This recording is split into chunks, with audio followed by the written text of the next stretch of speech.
Good evening. My name is Chadwick Formler. I'm in week 2 of FT 122. This week we are going over the casing, or the parts of a casing of a bullet.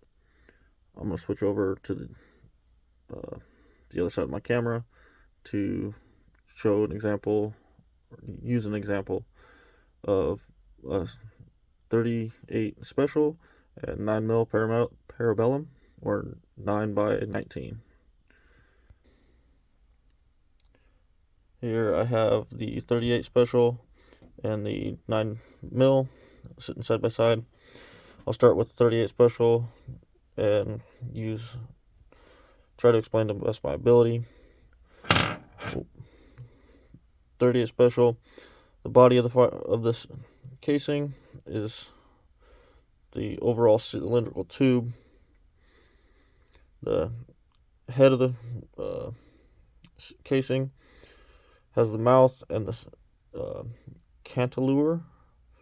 The mouth is the portion that actually holds the projectile, and the cantilever is what I understand, this little lip that prevents the bullet from getting pushed back during loading and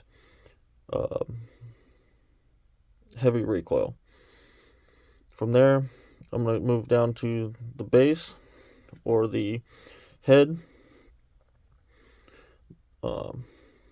Here we have the extractor groove on both 38 and the 9mm. A lot more pronounced on the 9mm. On the head itself, we have the head stamp and the primer pocket.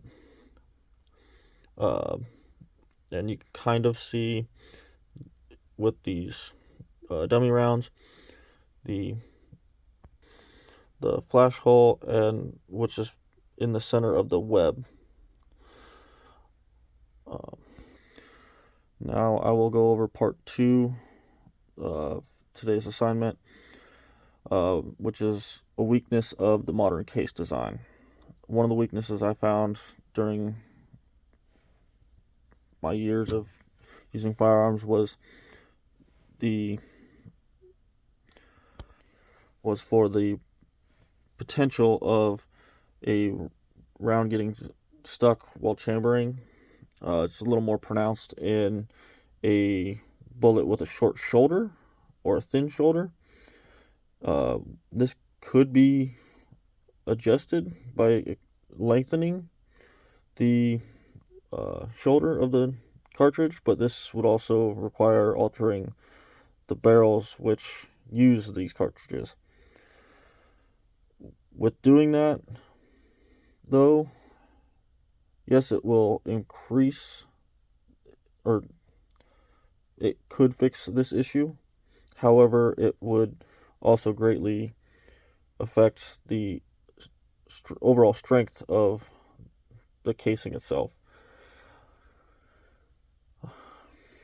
and could potentially cause case head separation. For the third part of the assignment, I went back and forth with a few different options, but finally decided to go with, in all of the casing types, how is head spacing measured? After doing a little bit of research, I found it's a lot simpler than I ever thought it was.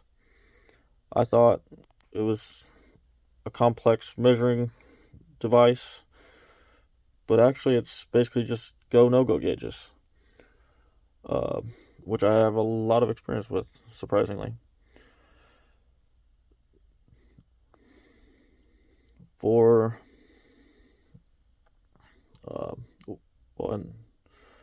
my resources this evening, I found all of them on rifleshootermagazine.com. First article is Improved Rifle Cases Benefit the Serious Hand Loader, written by Joseph von Benedict on November 7th of 2023. The second is article How to Measure Your Rifle's Headspace by Patrick Sweeney on July 26th of 2022. Thank you for your time this evening, and have a great day. Bye.